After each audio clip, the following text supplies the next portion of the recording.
Et bonjour l'équipe, bienvenue sur ce premier mois, feuille de route pour développer votre projet Mime, OnlyFans, qu'importe. On va voir ensemble une proposition de plan d'action qui se concentre sur votre plateforme d'acquisition, sur votre plateforme de médias privés. Vous avez le lien, vous allez pouvoir l'imprimer. Pour commencer, il y a une première vidéo à voir qui présente en fait tout le contenu que j'ai sur le Patreon pour bien comprendre un petit peu la logique et la structure du travail qui a été fait jusqu'à aujourd'hui. Maintenant, je vais pouvoir me concentrer sur la création de templates, la création de tout ce qui va vous faciliter la vie au quotidien dans votre stratégie d'acquisition. Là, ce que je fais, c'est une proposition globale, c'est-à-dire qu'elle s'adresse à toute la communauté Patreon. Donc elle prend en compte le fait que je sois assez spécialisé en Twitter maintenant. Donc on part sur un premier mois sur lequel je peux vous suivre efficacement avec le réseau Twitter. Et le mois suivant, vers un mois 2, on partira sur une autre spécialisation. Donc je vous présente ça à la fin, par exemple sur YouTube. Ce n'est pas une feuille de route personnalisée, donc elle ne convient peut-être pas à tout le monde. Premier mois donc, on est parti. Le thème global, c'est mon premier mois. Ok, tu peux le démarrer en septembre, en octobre, quand tu veux. Au moment où toi, tu vas écouter ce podcast ou voir la vidéo, on sera peut-être en janvier, on sera peut-être en mars, tu peux le mettre en place. Donc, le premier point, c'est améliorer tes actions déjà en place. Et oui, on va pas forcément réinventer la roue ou te disperser dans d'autres structures d'acquisition. Si tu as une solution qui marche, persévère dans ce qui marche. Et tu peux rester que là-dessus. Par contre, tu peux améliorer ce que tu fais aujourd'hui. Même des top 1% comme Ruby me demandent des conseils pour améliorer leurs actions déjà en place. Donc je lui dis pas, écoute, va faire des trucs Twitter. Je lui dis juste, améliore les actions en place. Et j'analyse sa stratégie et je lui fais des propositions. J'ai fait donc tout un sujet sur améliorer les actions déjà en place. Et donc je t'ai mis le lien dans le mind map. Les 3 routines, les 3 actions à mettre en place, c'est améliorer les routines, améliorer la discipline et varier les formats. Je te fais tout le descriptif dans le podcast. Juste ça. Tu peux t'arrêter là. Tu peux t'arrêter là et continuer. Ce que je veux, moi, c'est pas que tu te sois dispersé, mais que tu sois concentré sur quelque chose qui marche. Donc, si tu as une structure qui marche, persévère dans ce qui marche. Avant d'attaquer d'autres solutions. Ok ? Se disperser, créer de la confusion, fait perdre du temps. Le sujet suivant étant bien sûr Mime. Le volet publication. Je recommande de faire 2 posts publics programmés. C'est-à-dire que tu fais ça une fois, par exemple même avant le 1er septembre, tu fais ça le 31 août, donc la veille de ton mois, tu programmes tous tes posts pour tout le mois. Comme ça, tu es tranquille. Donc en semaine à 5h et à 13h, comme ça, je fais le sujet sur Mime spécifiquement parce que c'est adapté à l'algorithme et parce que je le connais assez bien, ayant parlé au fondateur, ayant parlé à la personne qui se charge du SEO de Mime, donc de comment fonctionnent leurs algorithmes en interne, à 5h et à 13h, comme ça tu es recommandé dans les algorithmes au moment où il y a les réveils du matin et au moment où il y a les pauses déjeuner, et avant que toutes les créatrices commencent à poster en quantité sur la plateforme. C'est surtout le soir après 16h que ça commence vraiment à beaucoup poster. En te positionnant en premier, les chances d'être recommandé par les algorithmes sont plus intéressantes. Le samedi-dimanche, 11h et 15h, parce que ça correspond plus au rythme de vie du week-end qui est hors du travail. Ok ? Une fois que le post public est sorti, prends le temps après de le passer en privé, parce que si tu fais 2 posts publics tous les jours, à la fin, ton feed ressemble à une galerie Instagram. Donc, il faut quand même passer le contenu en privé à chaque fois, soit le lendemain, soit tous les 2 jours, pour faire ce travail de je remets du mystère dans mon feed et je remets du floutage pour donner l'envie de passer à l'engagement, de passer à l'action et de s'abonner. Il ne faut vraiment pas en montrer beaucoup sur le feed. Et d'ailleurs, en termes de contenu, donc je t'ai recommandé 2 choses. Soit tu prends des médias déjà faits, que tu as déjà fait par le passé, soit tu as accès à un dossier avec des inspirations, donc médias à faire. Donc là, tu as aujourd'hui 27 inspirations de thèmes, et chaque mois, moi, je m'engage de mon côté à remplir ces thématiques, à en ajouter, pour que tu ne manques jamais d'idées. Ok ? Que ce soit vidéo ou que ce soit photo, on est sur un contenu dans cette section-là, soft. C'est du Instagram plus, mais vraiment pas beaucoup plus que ça, hein, pour donner envie sur la partie acquisition. Et surtout, on doit vraiment être très beau. On cherche à avoir du beau média, une belle lumière. Et là, je te ramène sur le dossier média que j'ai sur le Patreon qui te donne quelques conseils, quelques conseils pratiques et basiques pour faire un bon média. En fonction de ta stratégie, tu peux bien évidemment ajouter des médias privés directement dans ton feed qui correspondent à ta stratégie. Si tu mets une vidéo de temps en temps privée, tu la postes quand tu veux. Ok, ça, tu rajoutes, c'est dans ton action, c'est dans ton point numéro 1, améliorer les actions déjà en place. Et ça, j'y reviens pas. 4 push anciens abonnés en mode storytelling. Et 2 push intéressés en mode storytelling et 2 push to push créatrices. Donc ça, ce sont les messages que tu peux envoyer une fois par semaine à tes anciens abonnés et à tes intéressés. Concernant les abonnés, il y a des stratégies différentes en fonction des uns et des autres. Ça rentre dans le point améliorer tes actions déjà en place. Est-ce que tu vas envoyer des messages tous les jours? Est-ce que tu n'en vois pas du tout? Ça, c'est ton sujet. Par contre, les messages anciens abonnés et les messages intéressés, on peut travailler dessus parce que ça casse pas les messageries. Ce sont des gens qui ne sont plus connectés à toi, mais qui peuvent revenir. Donc, partons sur les anciens abonnés en mode storytelling. C'est-à-dire que beaucoup de créatrices font du descriptif. On va passer en mode histoire. Raconter une petite histoire avec un appel à l'action qui sera très léger, très subtil. Et dans ce cas-là, on apporte un regard complètement nouveau, c'est très rafraîchissant, c'est très agréable à lire pour l'œil du fan. On raconte une histoire à la place de dire bah voilà mon code promo, abonne-toi, t'as 300 vidéos, etc. Ça, l'abonné s'en fout. Le fan s'en fout. Il regarde pas ça. Il va regarder l'histoire. Donc, on va travailler les histoires. Et, bonne nouvelle, tu n'as même pas à réfléchir à comment créer ton histoire. Alors, tu peux la faire toi-même, bien évidemment, mais je t'ai donné des templates. Aujourd'hui, au moment où j'enregistre le podcast, j'en ai fini 10. J'espère en finir entre 40 et 50 avant la fin du premier mois. Donc moi, mon travail, j'ai aussi une feuille de route qui consiste à enrichir votre feuille de route. Donc notamment la création de templates, la création de scénarios, la création des scénarios alternatifs et la description de comment doit être le contenu. Ça, c'est pour faciliter ce travail-là. Ce qui fait qu'au total, tu ne vas pas investir de temps là-dessus. Ok ?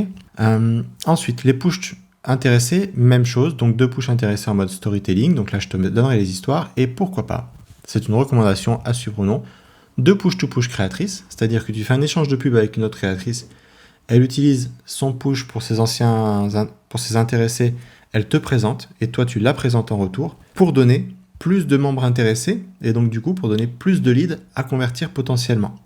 Et pourquoi pas, peut-être avoir des abonnés. Là, on va faire donc il y a un groupe Telegram push-to-push qu'on a testé avec 2 créatrices qui ont 200 abonnés, 200 intéressés. Bon, ça a donné 0 abonnement, mais ça a fonctionné dans la forme. Donc, on va le développer. Et avec la persévérance, on va analyser ça, voir si on le persévère sur le mois 2, sur le mois 3, etc. Ok ? C'est efficace parce que je l'ai vu fonctionner chez des créatrices qui l'ont fait très bien. Par contre, effectivement, ça engendre... ça vient avec quelques limites, je veux dire. Dans le sens où pour générer une action vers le profil 2, il faut souvent une espèce d'appât, l'appât étant un code promo important. Donc, à voir si dans le temps, c'est intéressant de générer des quantités ou de la qualité. Et ça, c'est un sujet qu'on va perfectionner au fur et à mesure des mois qui vont venir. Ok ? Ce sujet-là, le push-to-push créatrice, est un travail de fond à développer parce que c'est une idée intéressante, mais elle doit être amenée de manière très bien. On ferme la parenthèse sur Mime, donc 2 posts, les anciens push, les push anciens, les push intéressés. Vous avez des templates, vous avez des inspirations, vous avez le groupe Telegram push to push.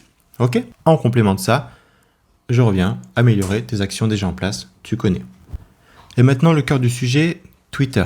Parmi certains et certaines d'entre vous, vous avez déjà un compte Twitter. Donc sur votre compte principal, on continue les routines d'engagement. On continue de planifier 5 à 7 publications par semaine idéalement, ou alors vous le faites au quotidien, c'est comme vous souhaitez. Concernant les routines d'engagement, je vais remonter justement un petit peu sur le sujet là-haut. L'objectif donc de ce mois, c'est de créer un second compte ou un premier non shadowban. L'objectif, c'est de générer à la fin du mois 500 abonnés et plus, donc sur Twitter, et de transformer ça en 5 abonnés et plus sur Mime. Ce qu'on va faire sur ce compte Twitter, c'est définir la ligne éditoriale. Et là, ça marche aussi pour les agences qui vont être concernées par ce sujet-là, c'est-à-dire un compte agence pour recruter, tu peux très bien faire ça, et un compte créateur, créatrice pour recruter et générer du trafic. Plusieurs façons de faire. Créer un compte niché et soft, donc une version alternative de ton compte principal, ou d'un compte Instagram que tu as déjà, ou de ton compte Telegram, que tu dupliques sur Twitter en version soft, en version nichée. Des beaux textes, des belles images, et c'est tout. Pas besoin de faire plus. Ce qui est intéressant, c'est que si tu as déjà des actions en place sur ton Telegram, tu as juste à dupliquer ce que tu postes tous les jours comme contenu. En faisant attention à tes images, bien évidemment. Ce que tu peux faire, c'est un compte d'histoire aussi. T'es pas obligé d'avoir que un compte créateur. Tu peux très bien avoir ton compte principal qui soit un compte créateur, même s'il est shadowban, et un compte secondaire soft, mais générateur de leads. Et donc, raconter des histoires érotiques, si tu regardes la page Confesse Fantasme, eh bien, tu as un exemple. Tous les jours, elle partage des histoires érotiques. Elle fait 700 000 abonnés. Elle fait des milliers et des milliers de vues. Donc, clairement, c'est quelque chose qui ramène du trafic. Les comptes de concours, par exemple, concours photo. J'en ai une, c'est actuellement ma source de trafic. Je suis en train de prendre entre 30 à 40 abonnés par jour sur le compte Twitter. Je ne fais quasiment rien. J'ai planifié tous mes contenus pendant le mois d'août jusqu'au mois de janvier. Donc tous les jours, j'ai un post à 8 heures qui sort. Je n'ai plus qu'à faire les routines d'engagement, de faire un like, un commentaire, ça je vous en parle juste en dessous. Un compte de concours est une bonne idée. Parce que dans un post épinglé, tu peux mettre en avant ton compte principal et ton lien mime. Et générer du trafic qualifié des créatrices que tu vas pouvoir parrainer et des fans que tu vas pouvoir engager dans ton compte Twitter. Ok, ça c'est... Personne n'y pense parce que personne ne l'a fait. Les comptes de concours que je vois ne font pas d'affiliation sur Mime ou ne mettent pas en avant une page Mime. Mais moi, clairement, en ce moment, je récupère des abonnés sur le Telegram et je récupère des abonnés sur mon Twitter avec cette méthode-là et j'en suis très content. Compte de même principe, sauf que tu mets des photos humoristiques. Donc, dans la ligne éditoriale, il y a aussi un podcast à ce sujet-là, je te le recommande de l'écouter parce que je te partage aussi pas mal d'idées. Et après, des types de comptes qu'on peut faire, voilà, je te les ai présentés. Je mettrai des exemples, je ferai un gros dossier avec plein d'exemples sur ces...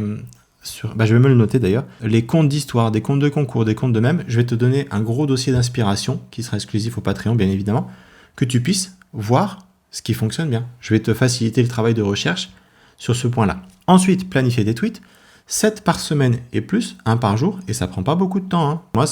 Moi, pour 4 mois, ça m'a pris 2 jours. Donc concrètement, pour une semaine, tu peux faire ça en 1 heure, en début de semaine, et c'est fait. Tu n'as plus à penser à ça. Donc, stratégie de médias du recyclé, ou alors tu vas chercher dans le thème du mois, donc toujours dans le dossier des suggestions. Ok ?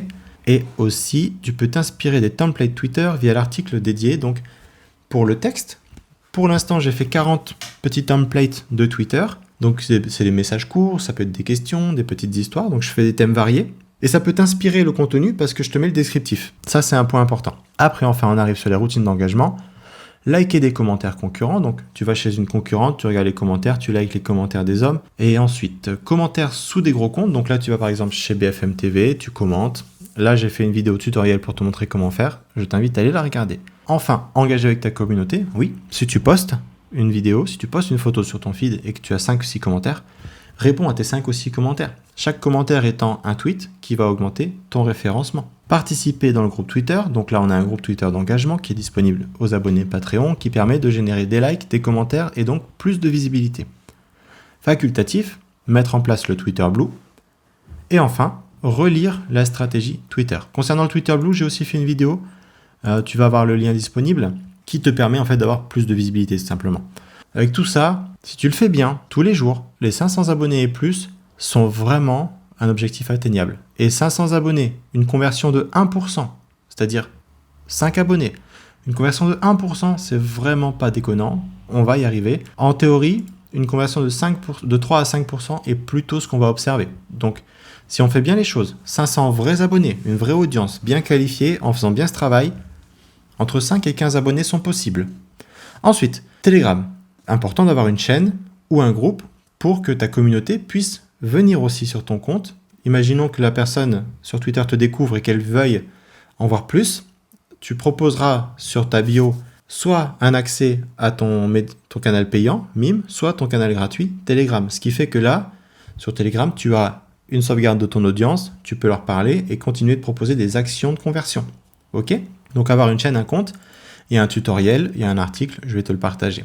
Je vais mettre le lien dedans. Reprendre tes tweets et les poster sur ton Telegram, bah oui, c'est tout simple, tu peux faire ça, tu gagnes du temps. Ou inversement. Ok, ce qui marche très bien sur Twitter, marche bien sur Telegram. Les formats, c'est BAU, donc le business as usual, l'amélioration de tes actions déjà en place sur Telegram. Donc si tu en as, tu améliores ce que tu fais. Et ici, donc, ce que tu peux faire, c'est proposer les mêmes tweets et aussi proposer des formats différents. Tu peux faire des sondages, tu peux faire des petits audios, etc. Tu peux faire beaucoup de choses sur Telegram. Profite des fonctionnalités de Telegram. Enfin, faire des échanges de pubs pour faire grossir ton canal, une fois par semaine maximum, parce que c'est quand même une action qui génère un trafic dont tu n'as pas qualifié l'audience, tu ne sais pas si elle correspond à ta ligne éditoriale, et ça c'est un sujet important. Il y a effectivement des créatrices qui sont sur de l'abattage industriel, ils prennent tout ce qui vient, mais qui sont sur des paniers moyens, au final, sur la durée de vie du client assez petit, parce que le client vient et repart très vite. Nous, on veut un client qui reste et qui dépense beaucoup. C'est l'accumulation de ce type de client qui va nous amener sur un revenu très important. Ce n'est pas des pics de croissance et de décroissance qui vont nous faire réussir. Donc une fois par semaine, j'ai une liste de créatrices que je vais mettre à jour et je vais essayer de mettre à jour aussi les niches. Ça, c'est important pour que tu puisses travailler avec celles qui correspondent à ta niche. Et ça, c'est vraiment un sujet important. Média, avant-dernier point donc, je te recommande de chercher à faire un shooting pro. Donc il y a un module média avec comment trouver un photographe professionnel, une boîte à outils qui te permet de te mettre en relation avec les bonnes personnes, et je suis là pour t'aider si tu cherches un photographe.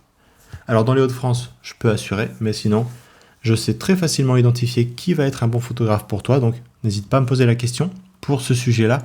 C'est important de faire un shooting pro pour avoir des médias d'acquisition différents de ce que tu vois d'habitude, pour avoir un angle d'approche qui t'apporte de la connaissance et de la compétence. Donc ça, c'est voir le sujet, pourquoi prendre un photographe. Tu comprendras très très bien à quel point c'est important. Et on arrive au thème du mois. Donc là, tu as le dossier d'inspiration. Et donc, tu as la feuille de route de ce que je te demande. Quand tu fais un thème, tu fais 30 photos d'acquisition, 10 photos exclusives pour ton feed, 2 sets de 5 photos pour vendre en média privé push. Oui, les photos, ça se vend par set et ça se vend plutôt bien. 5 vidéos d'acquisition, vlog, teaser, 2 vidéos exclusives pour le feed et 3 vidéos à vendre en média privé, sachant que ces vidéos-là, imaginons que tu fasses une vidéo de 10 minutes, tu peux la découper pour faire une séquence de sexting. D'ailleurs, je vais le mettre. Très bien. Audio, faire des audios, utiliser plus ta voix pour tes actions d'acquisition, tout simplement. Donc là, je te mets la stratégie sur la voix et l'importance de la voix et comment l'utiliser. D'accord ? Et après, on a terminé vers le mois numéro 2 et tu vas, avant la fin du mois, créer une chaîne YouTube, réfléchir à une ligne éditoriale. Et moi, de mon côté, je vais te créer un dossier avec des youtubeurs et des youtubeuses qui sont sur Mime, sur OnlyFans et qui font leur acquisition avec YouTube. En sachant que, quand on va travailler ce sujet-là, ça enrichira le sujet média, ça enrichira le sujet Telegram, ça enrichira le sujet Twitter. Donc, on sera dans une excellente continuité logique, tout en enrichissant déjà ce qu'on aura commencé à bâtir au premier mois. D'accord ? T'as une question ? Tu me la poses en direct. Si tu n'es pas sur mon Patreon, je ne te répondrai pas. Si tu es sur le Patreon, je prendrai le temps de te répondre. Et je ferai bien évidemment par rapport à la vidéo, la mise à jour des liens, parce qu'il me manque quelques-uns. Je ferai évidemment aussi la mise à jour de quelques petits points de détail. Et ce sujet sera prêt juste après la vidéo. Donc je vais travailler un peu dessus encore. Et on pourra démarrer. Je compte sur toi pour être discipliné, surtout sur le sujet Twitter. Et donc surtout aussi sur le sujet Mime. Okay, on ne rate aucun push sur le premier mois. On ne rate aucun post public sur le premier mois. Si tu délaisses complètement ce plan d'action, libre à toi, bien évidemment, de faire que le sujet, améliorer les actions déjà en place. Et voilà, partagez-moi vos résultats quand on arrivera à la fin du mois. Bon courage. Moi, je vous accompagne dans ce plan d'action-là en enrichissant le contenu, notamment sur les templates, et en étant disponible pour répondre à vos questions dès que vous avez un point de blocage, dès que vous avez envie de développer sur ce plan d'action-là. C'est pour ça que j'ai créé dans la communauté Telegram le sujet questions. Il sera vraiment dédié pour ce plan d'action-là. Ciao, ciao!